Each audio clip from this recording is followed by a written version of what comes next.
It's a website where you can pretty much post anything you want about anyone at any time, pictures included, if you feel they've wronged you. But tonight, a Kansas City woman says that site has caused her tremendous grief, and she's filed suit. It's so wrong what this website is doing, and it's ruining people's lives. She doesn't want us to use her full name, but 25-year-old Stephanie is filing suit against a popular website. KCTV5 has chosen not to give the name of the site for this story.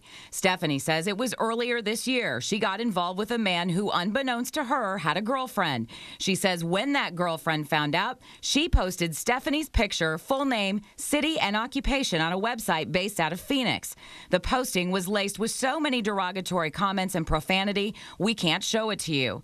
Stephanie's best friend saw the post and gave her the bad news. She text messaged me and said, "Oh my gosh, please don't freak out, but you need to visit this link." And so I did, and it was awful. I mean, it was humiliating. Stephanie says she wrote the site upwards of a dozen times asking the post be removed. When that didn't happen, she called a lawyer. It is a very parasitic website, and its only purpose is to inflict suffering and to bring people's anger and hatred out and then use that to make money off of it.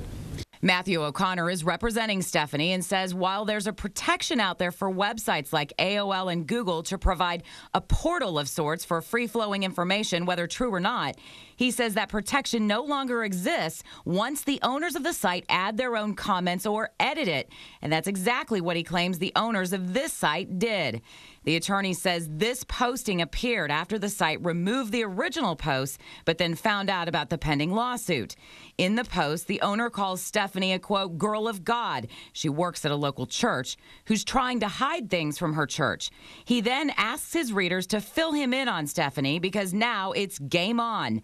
The website has a clear disclaimer at the bottom warning readers and posters alike that it's a gossip website and that they're not responsible for anything that's posted. You can't put a waiver on legal liability. And what he's doing is an intentional act to harm individuals, and he's profiting from it, upwards of $100,000 a month.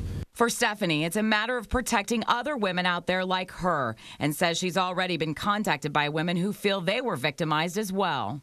I just don't think that as a society we can sustain something like this forum for people to just bash one another like this. I mean, freedom of speech is one thing, but this is malicious.